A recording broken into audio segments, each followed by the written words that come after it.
We have some more parent questions today. You guys are sending more in, so I think you're liking this feedback. The feedback we've gotten so far is positive. Please keep letting us know if this podcast is helpful to you. With all the changes, we just want to make sure that we're still serving families well here at nextTalk by doing this podcast. Okay, so I have had this question a couple times in different versions, and I want to say the latest version because this is the one that came through most recently. Here's what it was. My 12-year-old son is spending so much money on Fortnite. He wants gift cards for birthdays and holidays. I'm freaking out because I feel like it's such a waste of money for online stuff. Why am I so uneasy? Is this okay? Is it normal? So this is a great question.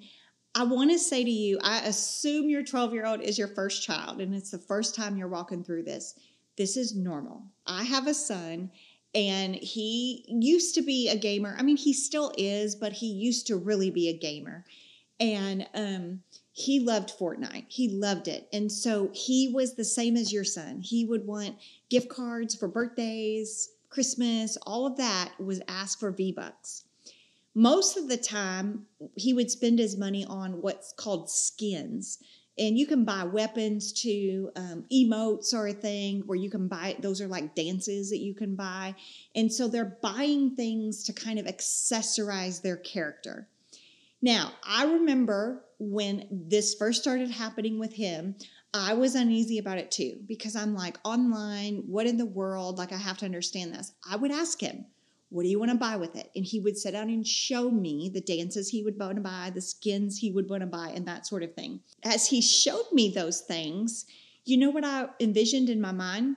Build-A-Bear. I don't know that's where my mind went, but you remember when we used to take our kids to some people still do. You take your kids to Build-A-Bear and they get different outfits for the bear. That's what it is. You're buying a skin, a different outfit for your online character. And so I know it feels weird, but that's kind of like their virtual world, how they're doing it. So I don't think there's necessarily anything wrong with it. Now, there could be inappropriate skins you don't want them having or inappropriate dances or something like that. That's a different conversation. But generally, I think that we need to look at it that way. You also need to be thinking about, you don't want your kid to waste money. Because I remember we had a ton of those outfits laying around that they never changed the bear's clothes. And so at that time, I would start talking to my kid about saving money, not being wasteful. I would start explaining the value of what things cost. And I think you should be doing that too at 12 years old. So when you go out to dinner, they need to know this is how much dinner costs tonight. Equate the money that you're spending on things to what they're spending money on online.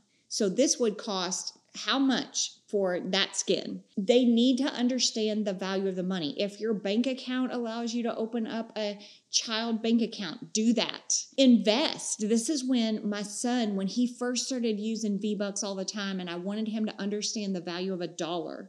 And I'm okay with you buying a skin, but I don't want you wasting money. Like, are you going to use this skin? Is it going to be useful? Or are you just collecting all of these and they're just sitting there and it's a waste of money? So I started talking to him about investing. We bought his first stock for him because I wanted him to see how it could grow over time. And that way he's understanding that. Also, like with chores in our house, and I know this is like, you think this was a question about V-Bucks, but this matters because you're wanting them to think about how they're spending their money. You want them to be responsible. And instead of just saying no and shutting it down, we want to counter that with some education on what else you could be spending your money on. With his chores at home, he has to do certain things that he doesn't get money for, like general stuff. Put away your laundry, keep the main area cleaned up with your clothes and stuff like that. Like you got to be responsible for certain things. Unloading the dishwasher. That's just part of you being a part of this family and contributing to the family unit. He could also do other things that were extra to make money.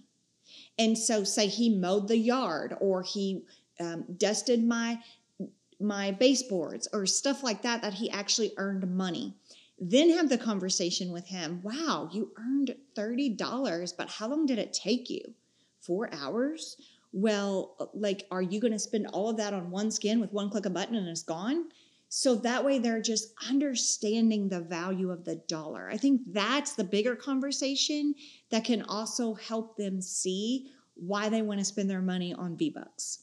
But I wouldn't ban it. I mean, I feel like it's just part of their culture growing up. They're buying the skins online versus us going into a store and buying something. We just have to have that context of the value of a dollar, and let's not waste the money. Another thing that I just want to say is if you are like, ooh, I would like to start investing or whatever, and you're new to that space, two resources that I love that I watch regularly is the Dave Ramsey Show and then also the Money Guys. Both really good information. Of course, my son at 12 would not sit through one of those podcasts, but sometimes they share screenshots or whatever, and I would shoot, take a picture of a screenshot of something on the podcast, and then maybe that's a conversation at dinner. If you invest this much money every month starting at 25, this is how much you're going to retire with.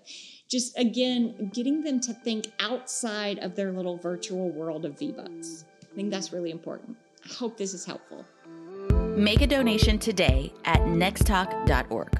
This podcast is not intended to replace the advice of a trained healthcare or legal professional or to diagnose, treat, or otherwise render expert advice regarding any type of medical, psychological, or legal problem. Listeners are advised to consult a qualified expert for treatment.